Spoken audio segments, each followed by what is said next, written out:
శ్రీ సత్యసాయి జిల్లా పుట్టపర్తిలో కేంద్ర మంత్రి రాజ్నాథ్ సింగ్ సీఎం చంద్రబాబు పర్యటిస్తున్నారు. పుట్టపర్తి కేంద్రంగా యుద్ధ విమానాల తయారీ పరిశ్రమకు భూమి పూజ చేశారు. ఇక 15,803 కోట్ల రూపాయలతో ఏఎంసీఏ ప్రాజెక్టును ఏర్పాటు చేస్తున్నారు. రాష్ట్రంలోని ప్రభుత్వ విశ్వవిద్యాలయాల్లో పెద్ద ఎత్తున అధ్యాపక పోస్టుల భర్తీకి ప్రభుత్వం పచ్చజెండా ఊపింది. మొత్తం 1,523 పోస్టుల భర్తీకి అనుమతిస్తూ అధికారికంగా ఉత్తర్వులు జారీ చేసింది. ఇటీవల విడుదల చేసిన జాబ్ క్యాలెండర్కు అనుగుణంగా ఈ నియామక ప్రక్రియకు ప్రభుత్వం శ్రీకారం చుట్టింది. రాష్ట్ర పర్యాటక శాఖకు అంతర్జాతీయ గుర్తింపు దక్కింది. ట్రావెల్ అండ్ ట్రేడ్ ఎక్స్పోకు చెందినటువంటి గ్లోబల్ ట్రావెల్ మార్కెట్ సంస్థ ఏపీకి బెస్ట్ టూరిజం ప్రమోషన్ స్టేట్ అవార్డును ప్రకటించింది. కేరళంలోని తిరువనంతపురంలో జూన్ 4వ తేదీన ఈ అవార్డును ప్రదానం చేయనున్నారు. ఈ మేరకు కందులకు ఆహ్వానం అందింది.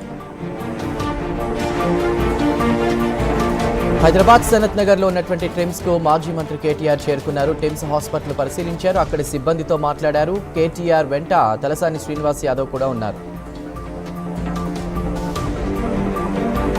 పెట్రోల్ డీజిల్ ధరల పెంపును ప్రతిపక్షాలు తీవ్రంగా తప్పుపట్టాయి.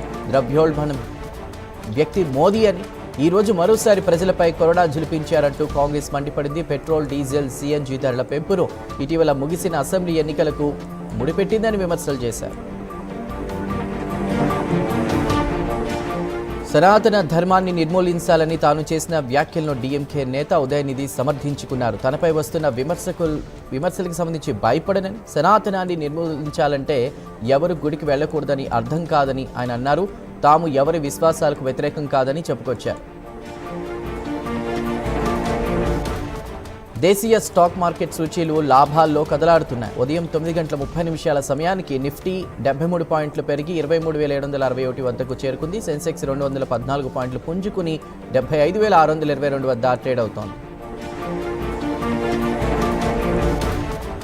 నీట్ పరీక్ష రీస్కెడ్యూల్ డేట్ను ఎన్టీఏ ప్రకటించింది. జూన్ 21న నీట్ యూజీ పరీక్ష నిర్వహిస్తున్నట్లు కేంద్ర మంత్రి ధర్మేంద్ర ప్రధాన్ తెలిపారు. విద్యార్థులకు ఎలాంటి నష్టం కలగకుండా చర్యలు తీసుకుంటున్నామన్నారు. పరీక్షల్లో మాల్ ప్రాక్టీస్ కట్టడి చేస్తున్నామని ధర్మేంద్ర ప్రధాన్ అన్నారు.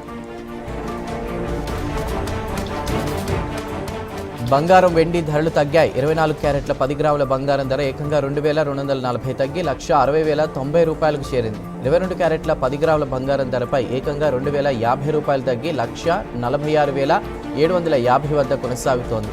ఇక వెండి ధరలు ₹10,000 తగ్గి ₹2,90,000 వద్ద ట్రేడ్ అవుతోంది. ఖమ్మం జిల్లా సత్తుపల్లిలోని నీలాద్రి శ్రీ నీలాద్రీశ్వర స్వామి దేవాలయంలో భక్తులకు అరుదైన దృశ్యం కనిపించింది. ఆలయ పరిసరాల్లో నాగుపాము ప్రత్యక్షమైంది. కొంతసేపటి అనంతరం నాగుపాము సమీప అటవీ ప్రాంతంలోకి వెళ్లిపోయింది.